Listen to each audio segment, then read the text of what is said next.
Assalamu alaikum. Today we are going to start the chapter number 7 of our book, and the name of the chapter is Capacitors and Inductors.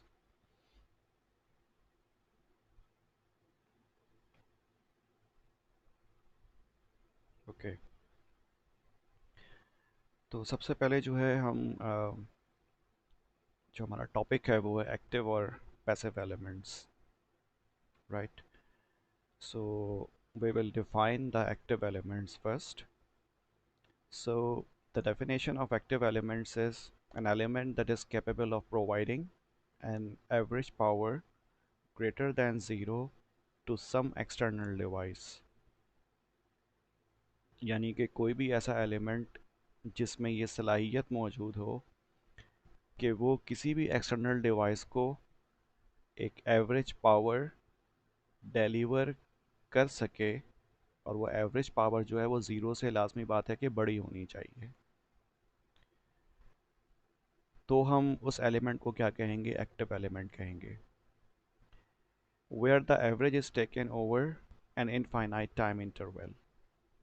और जो average लिया जाएगा उस power delivered का, वो infinite time interval के लिए होगा। तो इसका मतलब क्या हुआ कि कोई भी एलिमेंट जिसके अंदर ये सलाहियत मौजूद हो कि वो किसी भी डिवाइस को या किसी भी एक्सटर्नल डिवाइस को वो पावर प्रोवाइड कर सके, तो उस एलिमेंट को या उस डिवाइस को हम क्या कहते हैं? एक्टिव एलिमेंट कहते हैं, जो कि पावर डिलीवर कर रही हो। अगर कोई एलिमेंट इस काबिल नहीं होता कि वो पावर डिलीवर कर सके किसी दूसरे डिवाइस को, तो हम उसको एक्टिव एलिमेंट नहीं कहते हैं।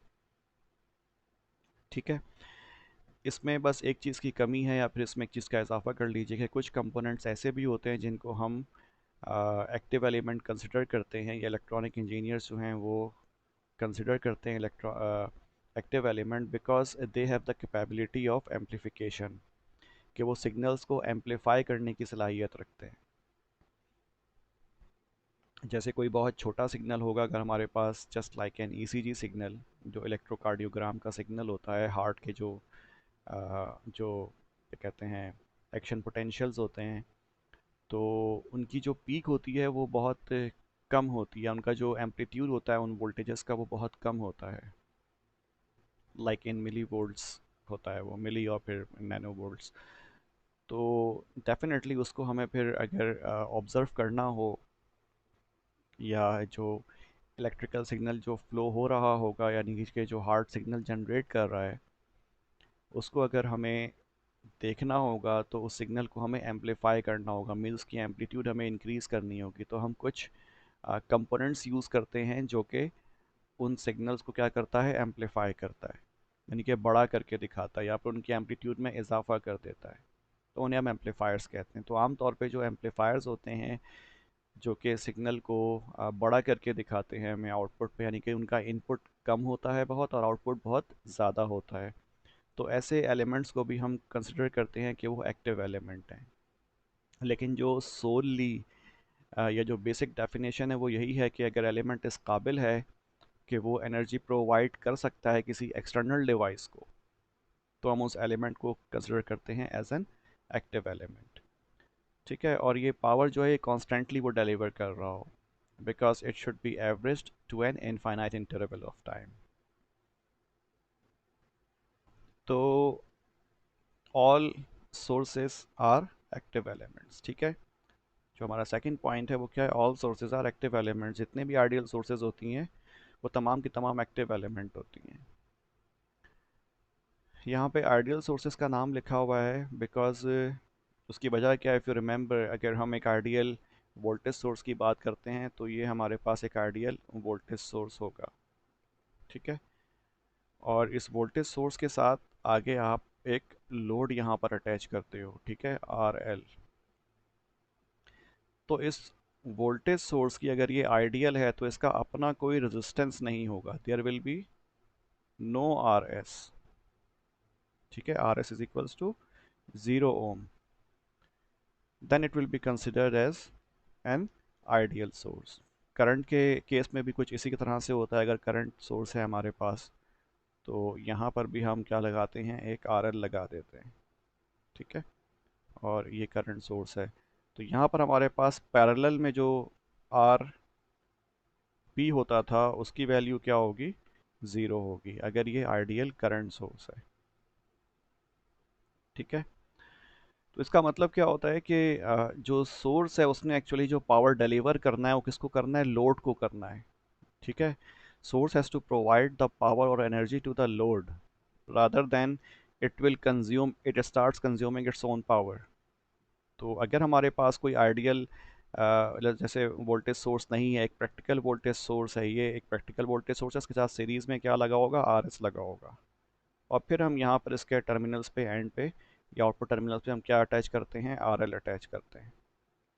ठीक है, तो ये जो आर एस है ये यूजुअली क्या कर रहा होता है, ये पावर डिसिपेट कर रहा होता है, ये इस सोर्स का हिस्सा होता है।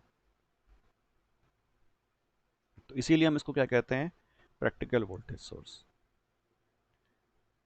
ऑल्दो के ये प्रोवाइड कर रहा है किसको, आर एल को, क्या चीज़, एनर्जी, लेकिन ये जो आर एस है ये भी क्या कर रहा होगा, ये भी एनर्जी कंज्यूम कर रहा होगा।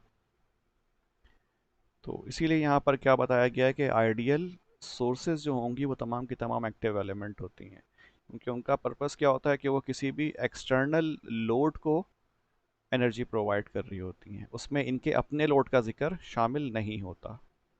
ठीक है, जाहिर सी बात है जब करंट यहाँ से फ्लो होगा आर एल से, तो वो डेफिनेटली पहले आर एस से गुजरेगा, बिना आर एस से गुजरे वो आर एल से पास ही नहीं हो सकता। तो इसका मतलब ये सोर्स जो है दोनों को एनर्जी प्रोवाइड कर रही है, आर एस को भी प्रोवाइड कर रही है एनर्जी और आर एल को भी एनर्जी प्रोवाइड कर रही है।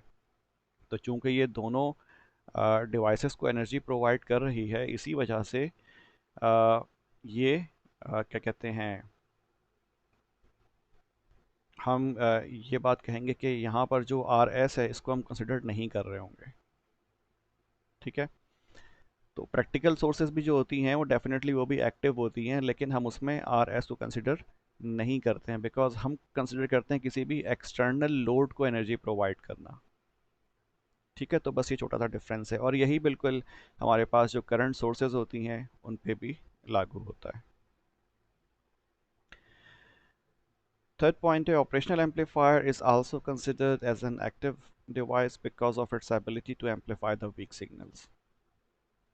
ठीक है, यानी कि जो ऑपरेशनल एम्पलीफायर्स होते हैं या इसके अलावा ट्रांजिस्टर्स भी जो होते हैं उनको हम ट्रांजिस्टर्स, ये आप ऑपरेशन एम्पलीफायर और ट्रांजिस्टर्स ये आप आगे इंशाल्लाह स्टडी करोगे, तो हम इनको भी कंसिडर करते हैं as an active device.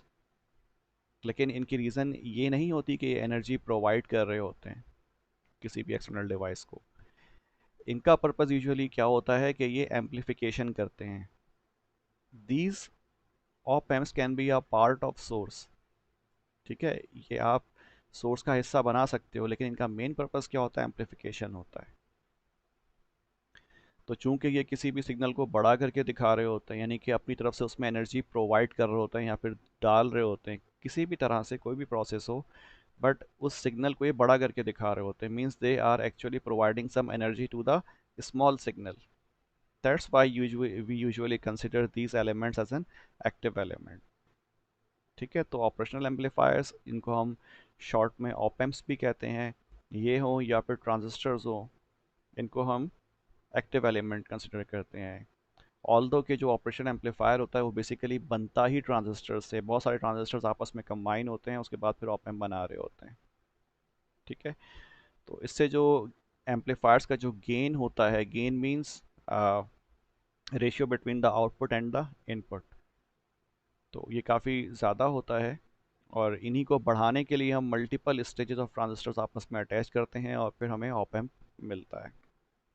Okay, तो खैर ये चीज़ हम तो नहीं, इनफैक्ट शायद आप आइंदा आने वाली जो सेमेस्टर्स होंगे इंशाल्लाह, तो वहाँ पर आप इन चीज़ों को स्टडी करोगे। नेक्स्ट जो हमारे एलिमेंट्स हैं वो हैं पैसिव एलिमेंट्स। पैसिव एलिमेंट्स की डेफिनेशन है, an element that can not supply an average power that is greater than zero over an infinite time interval. ऐसे एलिमेंट्स जो कि एवरेज पावर सप्लाई नहीं कर सकते हैं greater than zero over an infinite time interval, इनको हम क्या कहते हैं? पैसिव एलिमेंट कहते हैं। ठीक है, कि जो इनफाइनाइट टाइम इंटरवल से मुराद क्या है कि इस दौरान वो किसी भी शॉर्ट पीरियड में अगर एनर्जी प्रोवाइड कर देते हैं अपनी तरफ से, ठीक है, तो उसको हम एवरेज कर सकते हैं पूरे ड्यूरेशन के लिए,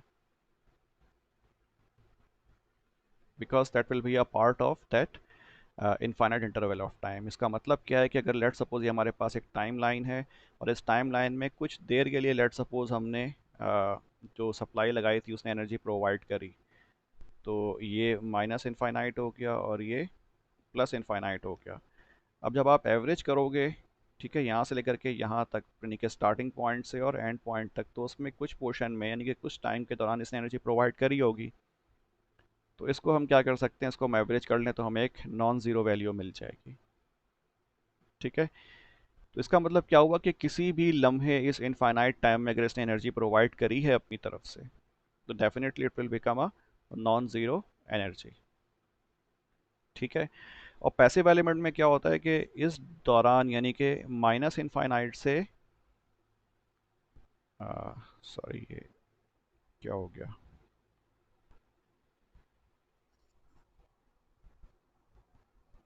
ओके, तो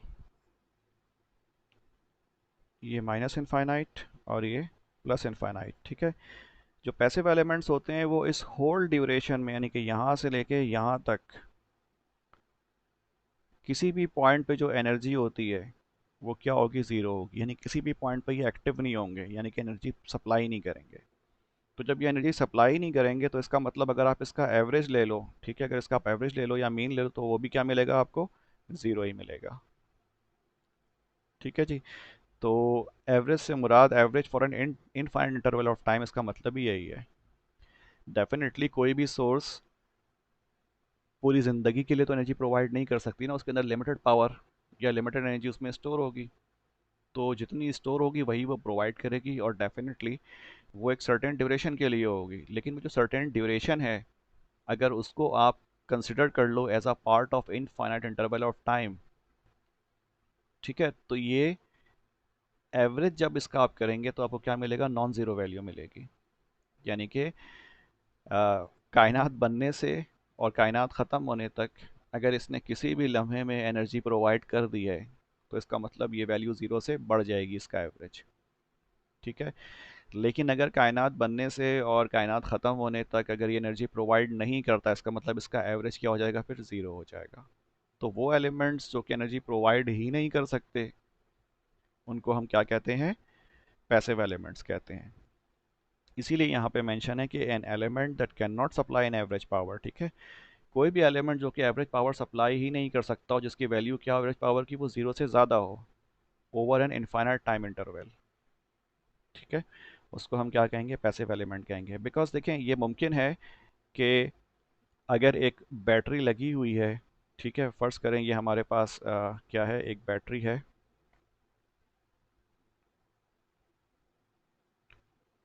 प्लस माइनस, ठीक है। इसके आगे हमारे पास एक लोड लगा हुआ है, आर एल, और यहाँ पर जो हमारे पास क्या है? एक, बल्कि मैं दोबारा बनाता हूँ इसको स्विच के साथ।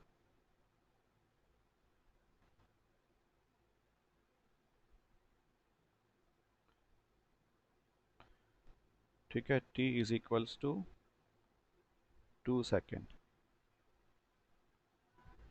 और ये हमारे पास एक वोल्टेज सोर्स है। ठीक है,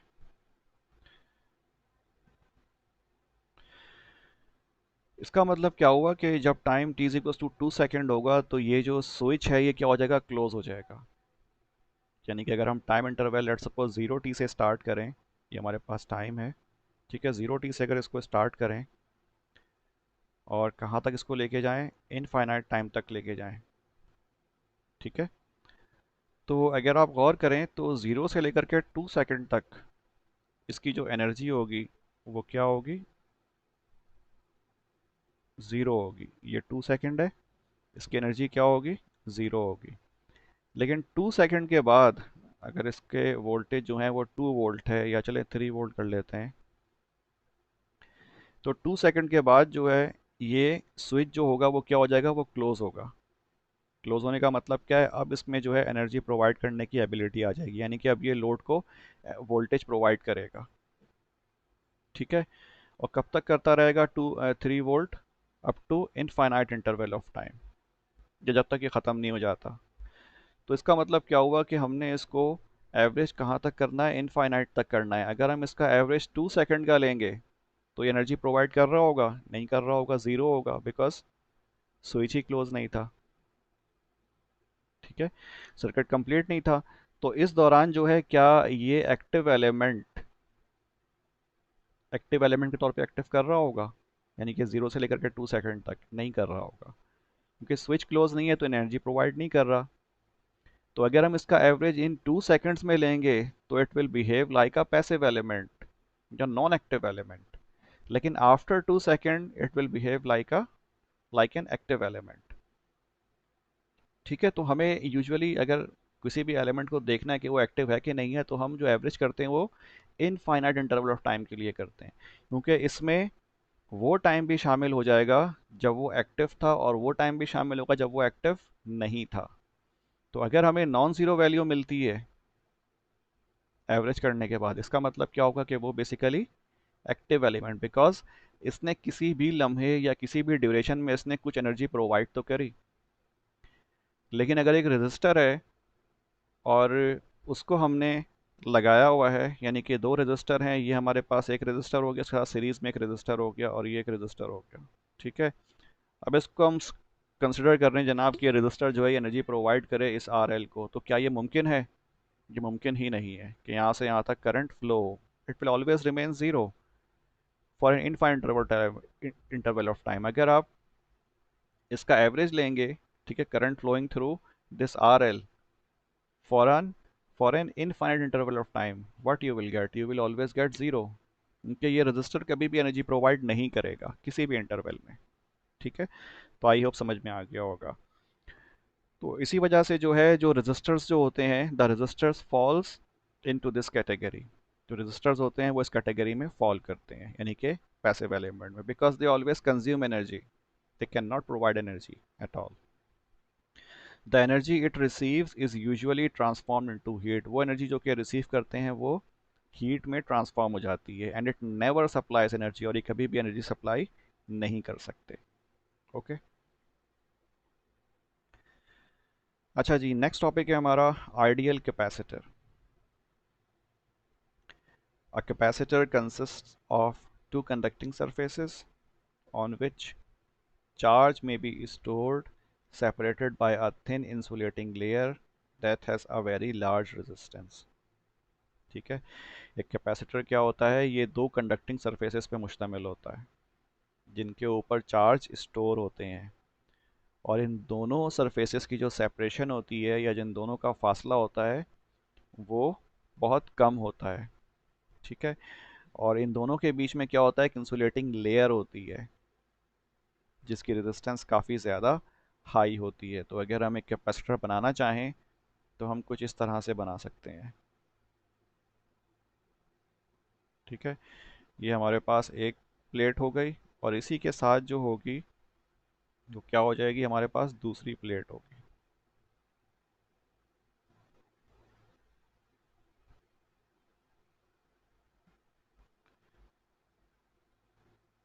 ठीक है, ये दो प्लेट्स हमारे पास मौजूद हैं पैरेलल, और ये हमारे पास क्या है, एक वोल्टेज सोर्स है। ठीक है, तो ये दोनों प्लेट्स हो गई जो कि पैरेलली आपस में अटैच अटैच तो नहीं है, इनफैक्ट एक दूसरे को फेस कर रही हैं। ठीक है, इन दोनों की जो सरफेसेस हैं वो एक दूसरे को फेस कर रही हैं, तो वो तमाम एरिया जो कि एक दूसरे को फेस कर रहा होगा, that will behave like a capacitor. ठीक है, तो एक जो कैपेसिटर होता है उसमें दो कंडक्टिंग सरफेसेस होती हैं, तो ये जो आप प्लेट्स देख रहे हैं, दिस इज कंडक्टिंग सरफेस।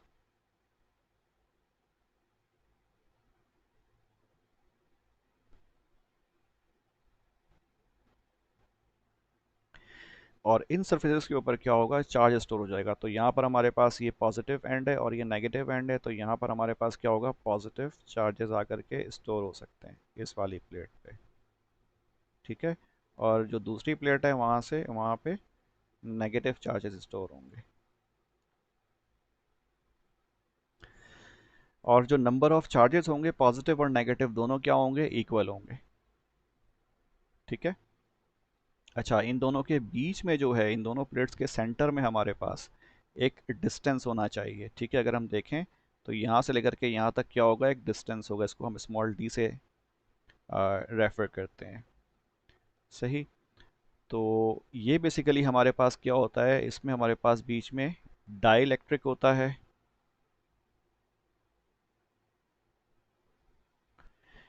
या फिर एक इंसुलेटिंग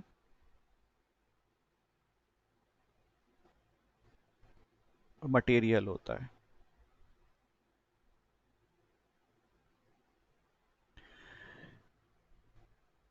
इस इंसुलेटिंग मटेरियल की या इस डाइलेक्ट्रिक की जो रेजिस्टेंस होती है वो बहुत ज़्यादा हाई होती है, यानी कि ये कंडक्टिव नहीं होते।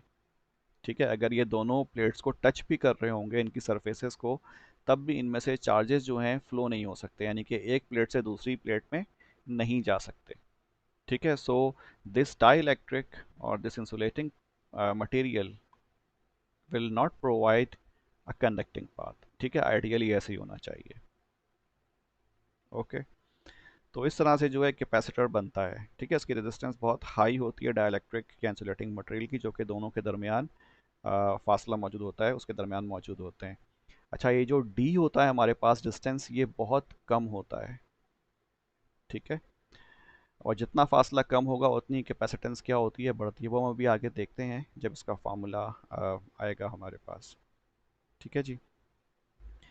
अच्छा जी, इफ़ वी अज्यूम दैट एक second, if we assume that this resistance is sufficiently large that it may be considered infinite, then equal and opposite charges placed on the capacitor plates can never recombine,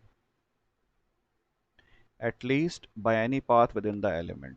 ठीक है, वही बात जो अभी हम कर रहे थे कि अगर हम ये बात अज्यूम कर लें कि जो इंसुलेटिंग लेयर है दोनों प्लेट्स के दरमियान, अगर उसकी रेजिस्टेंस सफिशिएंटली लार्ज हो, बहुत ज़्यादा हाई हो, तो दोनों प्लेट्स के जो चार्जेस होते हैं वो आपस में रिकम्बाइन नहीं हो सकते।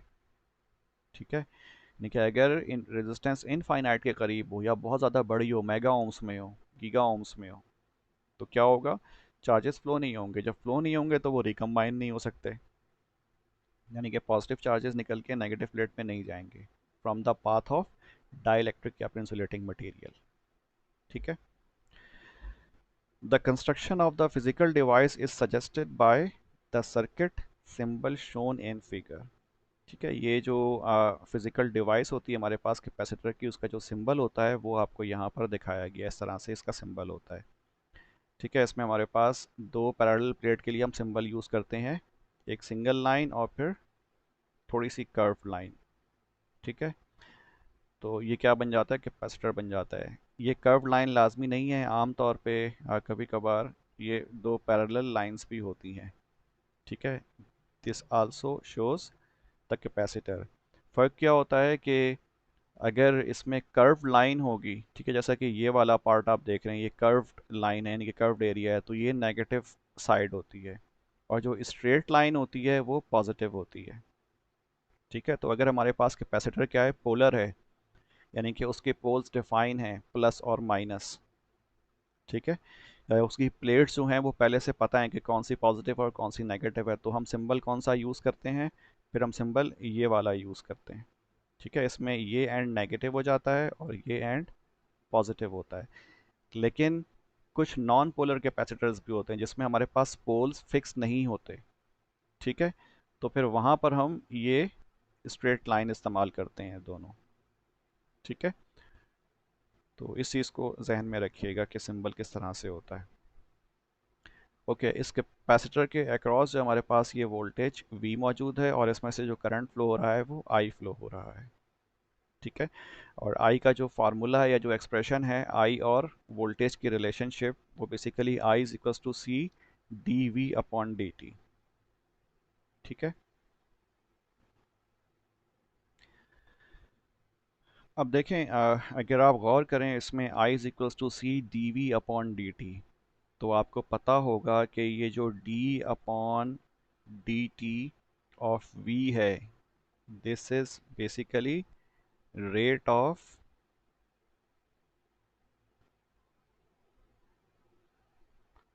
Change in voltage.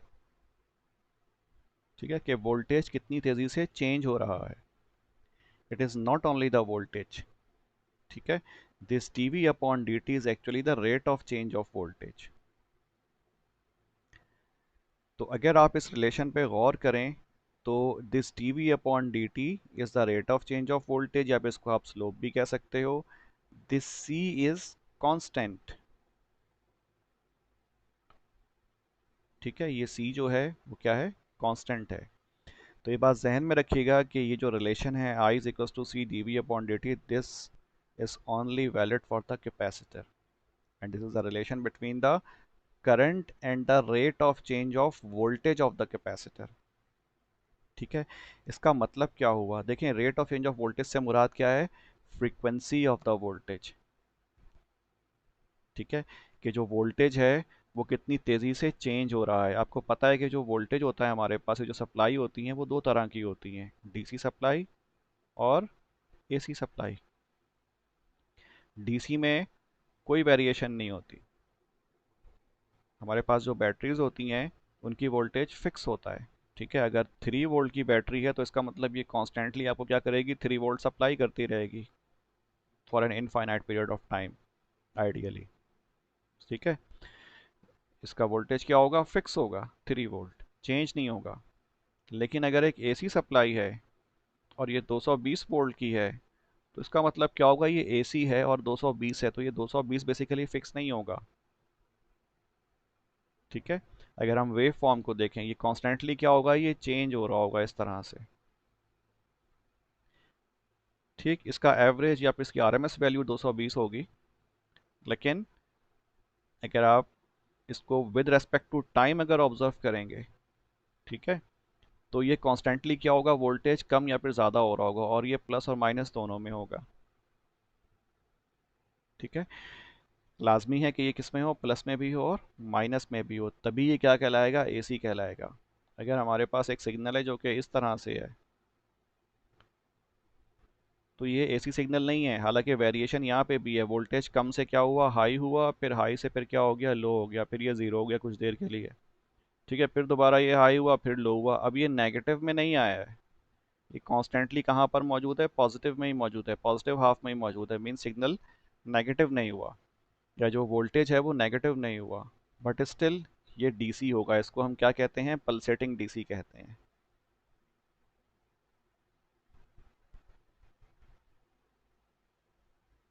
ठीक है, पल्सेटिंग डीसी यानी कि ऐसा डीसी जो कि पल्सेस की फॉर्म में हो और चेंज हो रही हो इसकी वैल्यू। तो ये इस सूरत में भी क्या होगा, ये एसी नहीं होगा। एसी के लिए क्या चीज़ लाजमी है, कि आपका सिग्नल लाजमी तौर पे कहाँ जाए, नेगेटिव हाफ में जाए, यानी कि कुछ सिग्नल नेगेटिव में हो, कुछ पॉजिटिव में हो। इक्वल होना लाजमी नहीं है दोनों का। ठीक है, तो जो एसी सप्लाई होती है हमारे पास, ये जो एसी सिग्नल्स होते हैं उनमें क्या होता है, फ्रीक्वेंसी मौजूद होती है, यानी कि कितनी तेज़ी से इनमें वेरिएशन आ रही है, यानी कि इनका टाइम पीरियड होता है एक। ठीक है, तो अगर हम इसका ड्रॉ करें, यानी कि दो signal, just for the sake of your observation, तो एक सिग्नल हमारे पास ये है और एक सिग्नल हमारे पास ये है, तो डेफिनेटली ये जो सिग्नल वन है इसकी फ्रीक्वेंसी क्या है, कम है। ठीक है, और जो सिग्नल टू है इसकी फ्रीक्वेंसी क्या है, हमारे पास ज़्यादा है।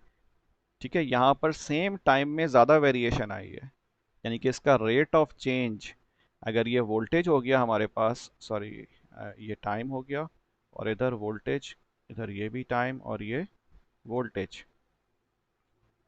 ठीक है, तो इसका मतलब क्या हुआ कि जो हमारे पास जो सिग्नल वन है इसका D V upon D T rate of change क्या होगा, कम होगा। जबकि जो सिग्नल टू है इसका D V upon D T क्या होगा, हाई होगा।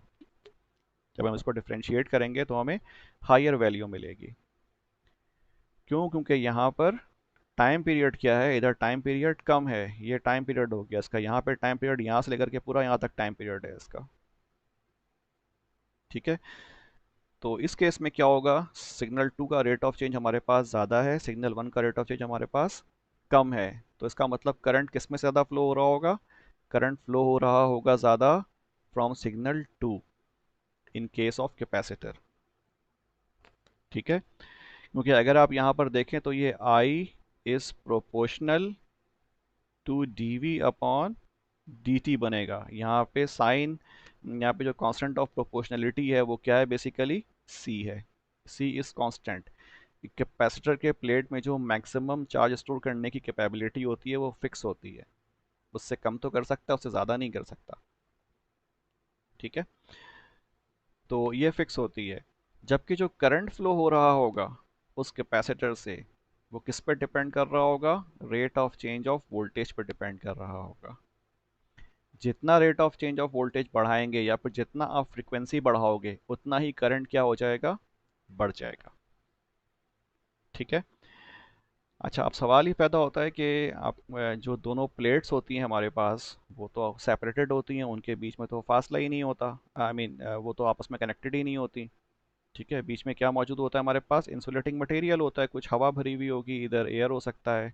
ठीक है, प्लस प्लस प्लस प्लस और माइनस माइनस माइनस। सही है, ये हमारे पास क्या सेंटर में इंसुलेटिंग मटेरियल है।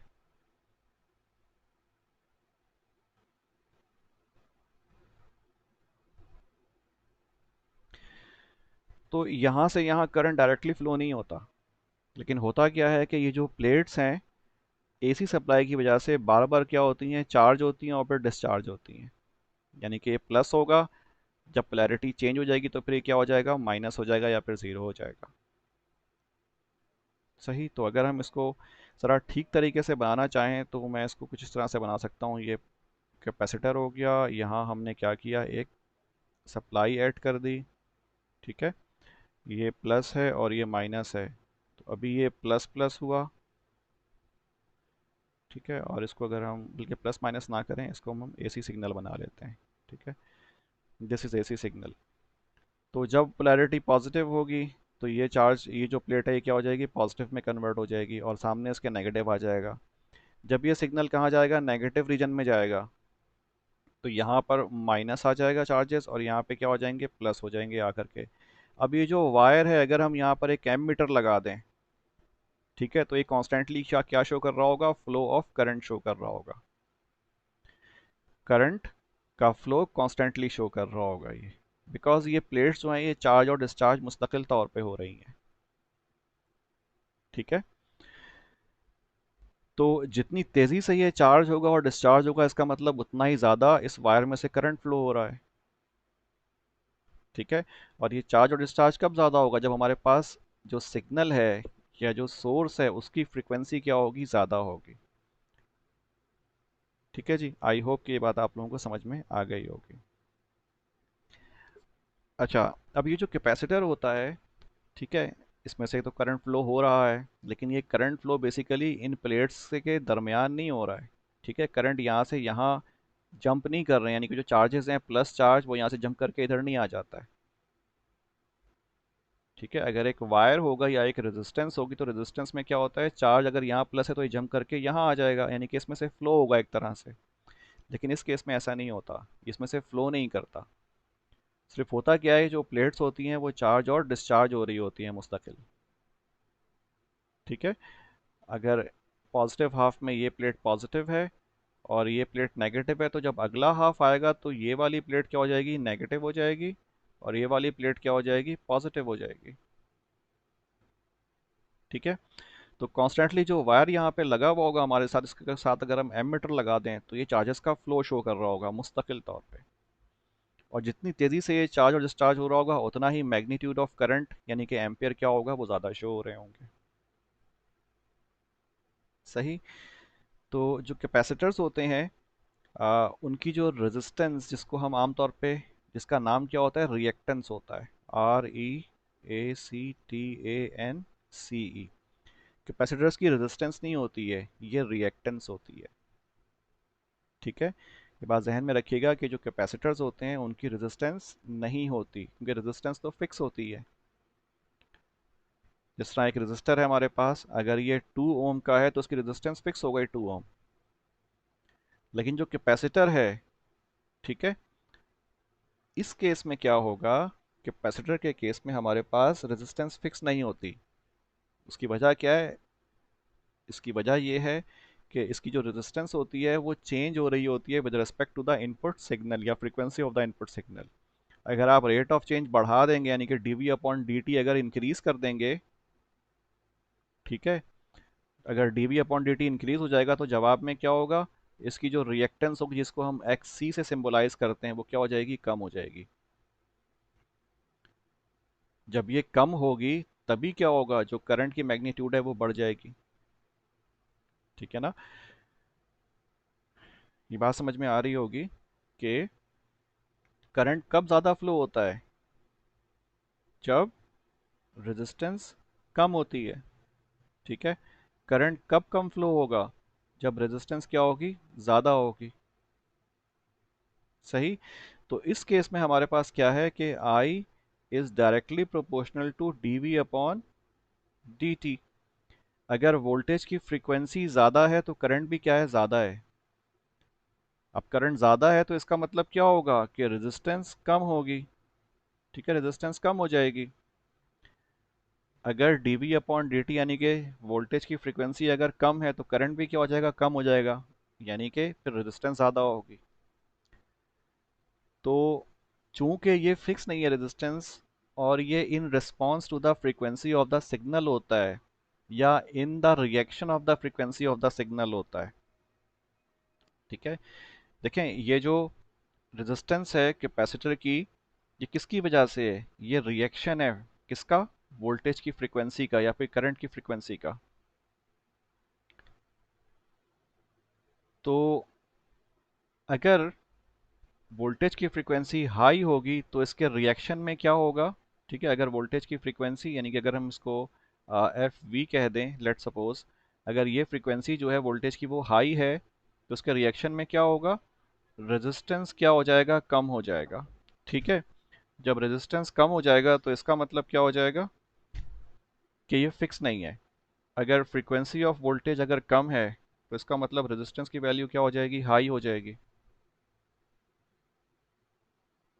ठीक है, क्यों, जब फ्रीक्वेंसी कम है तो डेफिनेटली जो करंट का फ्लो वायर में से हो रहा था वो भी क्या हो जाएगा, कम हो जाएगा, यानी कि आराम आराम से करंट फ्लो होगा, यानी कि जो प्लेट्स हैं वो आराम आराम से चार्ज और डिस्चार्ज होंगी। लेकिन फ्रीक्वेंसी अगर आप बढ़ा दोगे तो रेट ऑफ चार्ज और डिस्चार्ज प्लेट्स का वो क्या हो जाएगा, बढ़ जाएगा।